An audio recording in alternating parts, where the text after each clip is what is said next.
I'm Julie May. I'm a professor, I'm a wife, I'm a mom, and I'm a sweet Southern culinary superstar, even if it's only in my own kitchen. My food blog, Menu Musings of a Modern American Mom, reaches thousands of people all over the world each day. And today, I'm gonna cook with you. Let's get started.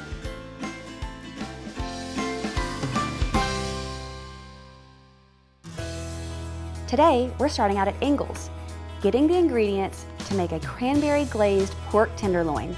Here's what we'll need: pork tenderloin, Laura Lynn canola oil, Laura Lynn steak seasoning, a 12-ounce bag of fresh or frozen cranberries, 1 1/4 cup of Laura Lynn sugar, 2 tablespoons of orange zest, 1/4 to 1/3 of a cup of freshly minced ginger, the juice from 1 freshly squeezed orange, 1 1/4 cup of water, and 1 tablespoon of freshly chopped rosemary.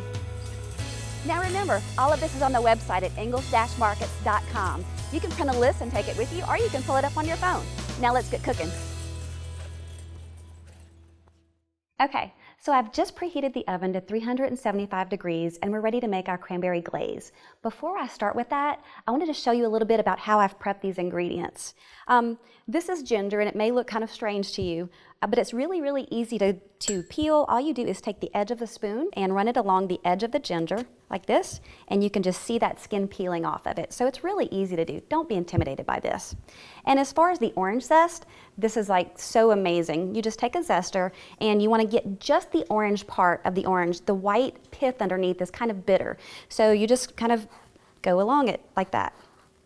And you can see the zest coming out on that side, and you still see some orange here. That's great. And then we're ready to start adding our ingredients. All right, so let's get this going. I'm just gonna turn on our heat, and all you do for this glaze is mix together our water, granulated sugar, we have our freshly minced ginger, that wonderfully fragrant orange zest, and what you've been waiting for, our cranberries. And we're just gonna bring this up to a boil. That's all there is to it. How simple is that, right? And we've got one more ingredient, and that is the juice from 1 freshly squeezed orange. We've already zested it, so it completely makes sense to use the fresh orange juice.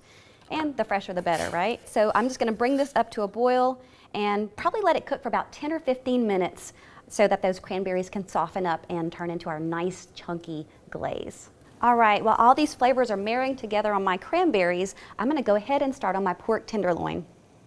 The first thing I'm gonna do when I take it out of the package is to trim it of all the fat and the silver skin. The second thing I'm gonna do is to make sure it's really dry. And the reason I do that is because that helps me get a really nice, beautiful brown sear on it. After that, I'm going to season it liberally with the Laura Lynn steak seasoning.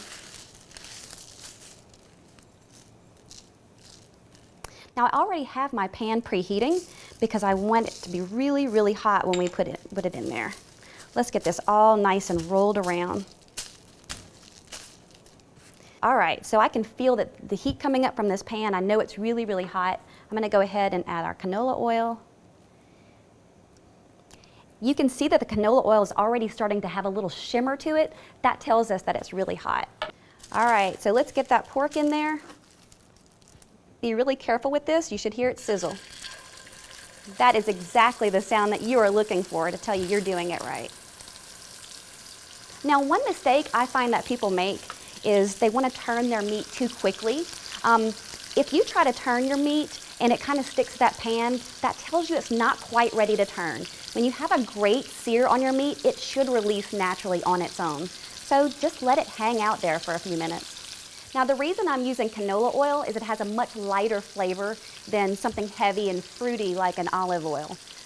That's completely up to you, but I'm gonna have these beautiful flavors out of the cranberry there, and I really don't want it to compete with an olive oil. So I'm just using something really light like a canola or a vegetable oil. All right, so I'm getting ready to check our pork on the other side and see if we've got a nice sear on it. And you can see how beautiful and brown that is. We're sealing in all those juices when we're searing our meat. And so when we put it in the oven, all the juices are gonna stay in the meat. It's gonna be fantastic.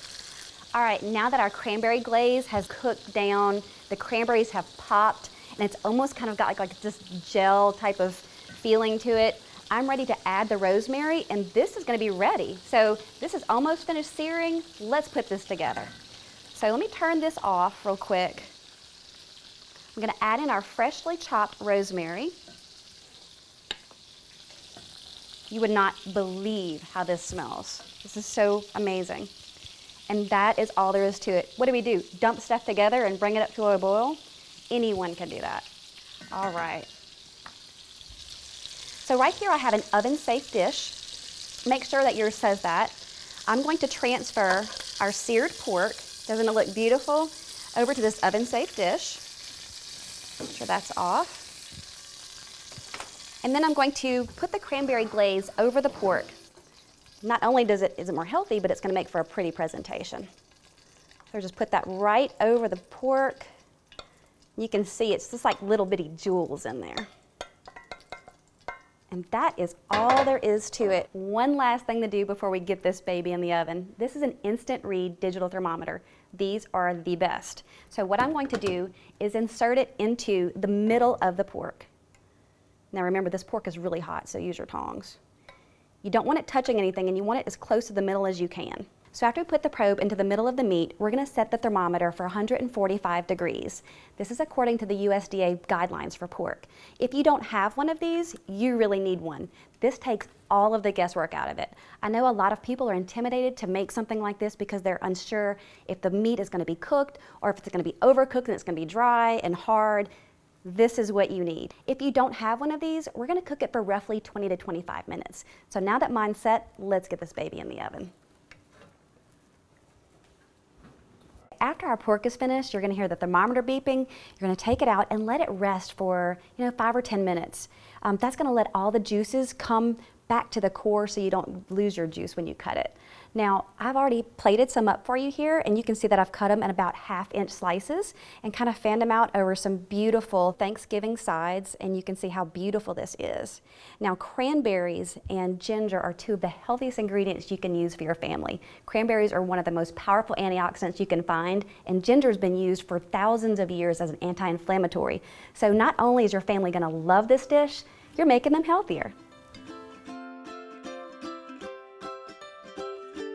We're out of time for today, but I want to thank you so much for joining me here in the Ingles kitchen for Menu Musings. Remember, you can find this recipe, videos, photos, and more on the website at ingles-markets.com. I'll be cooking up more great ideas for you and your family. Until next time, I'll see you online.